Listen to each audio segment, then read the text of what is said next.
샬롬, 하나님과 동행하는 새벽기도회 달라스 임마누엘 교회 권성철 목사입니다.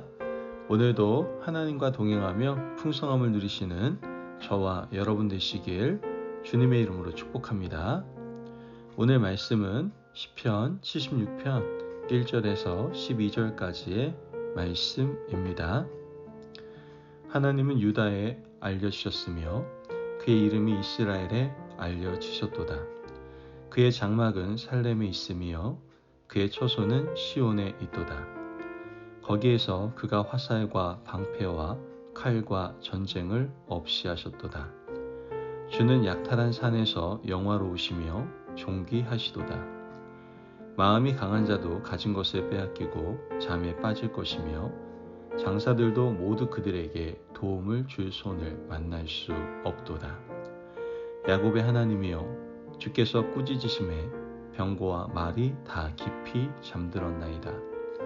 주께서는 경외 받으리시니 주께서 한번 노하실 때에 누가 주의 목전에 서리이까. 주께서 하늘에서 판결을 선포하심에 땅이 두려워 잠잠하였나니 곧 하나님이 땅의 모든 온유한 자를 구원하시려고 심판하러 일어나신 때로다. 진실로 사람의 노여움은 주를 찬송하게 될 것이요 그 남은 노여움은 주께서 금하시리이다. 너희는 여호와 너희 하나님께 서원하고 갚으라. 사방에 있는 모든 사람도 마땅히 경외할 이에게 예물을 드릴지로다. 그가 고관들의 길을 꺾으리시니 그는 세상의 왕들에게 두려움이시로다. 아멘. 하나님의 말씀입니다. 여러분, 모든 사람들은요, 자신이 가지고 있는 마지막 보루가 있어요. 즉, 이것만은 내가 지키고 싶다. 이것만은 내가 지킬 거야 라고 생각하는 것이 있죠. 꼬마들은 자기가 가지고 있는 장난감을 끝까지 지키고 싶어 할 거고요. 여자애는 인형, 남자애는 자동차, 로봇, 게임, 이런 것들을 끝까지 지키고 싶어 할 물건일 겁니다. 그러나 우리가 성장하여 어른이 되면 물건보다는 사람이 소중하다는 것을 알게 되죠. 어떤 일이 있어도 사람을 잃으면 안 된다는 생각을 가지게 됩니다. 특별히 사랑하는 사람들 말이죠. 그래서 많은 사람들이 가족을 지키고자 하는 거 아닙니까? 우리 하나님께서도 가장 소중하게 여기시는 것이 있는데 그것이 바로 사람입니다. 하나님께서 사람을 왜 이렇게 소중하게 여기시는지 생각해 보면 금방 답이 나옵니다. 하나님께서 당신의 형상을 사람에게 새겨 놓으셨기 때문이죠. 어떤 생물도 어떤 동물도 이 세상 크고 화려한 건축물에도 하나님의 형상이 새겨져 있지 않아요. 하나님의 형상이 아름답게 새겨져 있는 대상은 오직 사람밖에 존재하지 않는다는 것이죠. 그러므로 하나님께서는 사람을 너무 사랑하셨어요. 그래서 하나님의 아들 독생자 예수 그리스도를 이 땅에 보내시지 않았습니까? 성경을 통해서 알 수 있듯이 하나님은 창조의 마지막에 누구를 만드셨죠? 사람을 만드셨습니다. 사람이 창조의 주인공이기 때문입니다. 모든 자연 만물을 창조하시고 가장 마지막에 사람을 창조하시고 이미 준비한 모든 것을 누리고 살라고 말씀하셨죠. 그러므로 우리는 그저 그런 존재가 아니라 하나님의 사랑받는 자녀임을 분명히 깨닫고 하나님 안에 기쁨과 영적 충만함을 누리고 살아가야 할 줄 믿습니다. 아멘. 오늘 읽은 시편 말씀에서는 하나님께서 성전 안에 거하는 사람들을 사랑하심을 말씀하고 있으며 그 사랑을 느끼는 자들이 성전 안에서 누리는 기쁨과 행복을 말하고 있습니다. 오늘 본문 2절 말씀을 보면 그의 장막은 살렘에 있으며 그의 처소는 시온에 있도다. 여기서 언급하는 살렘은 예루살렘을 말하죠. 말씀에서 하나님의 장막은 살렘에 계시고 하나님의 처소는 시온에 있다라고 말합니다. 예루살렘에는 하나님께 사랑하시는 백성이 있고 그들은 성전에 거하고 있었으며 예루살렘과 성전을 포함하고 있는 곳이 바로 시온이었던 것이죠.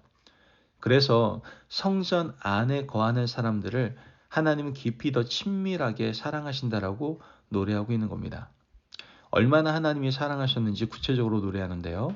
3절 말씀을 보면 거기에서 그가 화살과 방패와 칼과 전쟁을 없이 하셨도다.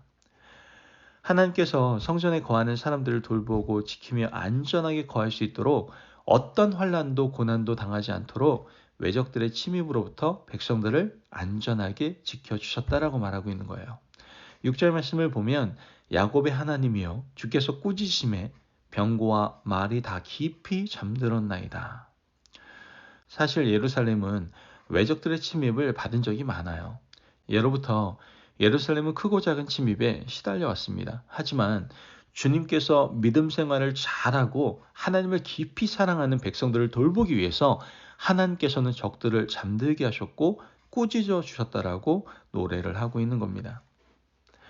하나님은 왜 예루살렘을 지키고 시온산을 붙드시고 성전을 돌보아 주셨습니까? 그 이유는 성전이 하나님께서 돌보아야 될 대상이 아니라 그 안에 있는 하나님의 백성들을 사랑하셨기 때문이다라는 거예요. 하나님은 성전에 가치를 두시는 분이 아니세요. 하나님은 벽돌로 만든 집에 가치를 두시는 분이 아니시고 그 안에 살고 있는 사람들을 사랑하시는 분이십니다. 그래서 하나님은 예루살렘과 시온 산성과 성전을 지켜주셨던 것이죠. 하나님의 백성들은 이것을 착각하면 곤란해요. 하나님이 성전을 사랑하신다. 하나님이 예루살렘을 사랑하시고 하나님이 시온 산성을 붙드신다. 그러므로 우리는 시온 산성으로 대피하고 성전에 거해야 안전하다. 이렇게 생각하면 좀 곤란합니다. 물론 부분적으로 맞을 수 있지만 이것은 주객이 전도된 신앙입니다. 하나님은 벽돌로 된 성전, 껍데기로만 남은 예루살렘은 전혀 아까워하지 않는 분이세요. 하나님은 그 속에 살고 있는 백성들을 사랑하시기 때문에 성전을 포괄적으로 사랑하시는 것이죠. 이 하나님의 사랑이 극명하게 나타난 것은 바로 남유다가 멸망할 때였습니다. 유다가 멸망할 때 하나님은 성전을 불태워버렸어요. 하나님의 성전을 바벨론의 말발굽에 짓밟히게 하셨습니다. 왜 이렇게 하셨을까요? 그 안에 있는 백성들을 지극히 사랑하셨기 때문에 그래요. 너무나 사랑하셨기 때문에 그들의 삐뚤어진 믿음을 더 이상 지켜볼 수가 없었던 거예요. 하나님이 성전을 파괴하시면서까지 그들의 믿음을 돌보기를 원하셨던 것이죠. 성전이 무너지는 것을 보며 그들이 깨닫고 돌이키고 하나님 앞에 돌아오기까지 하나님은 그들을 사랑하셨어요.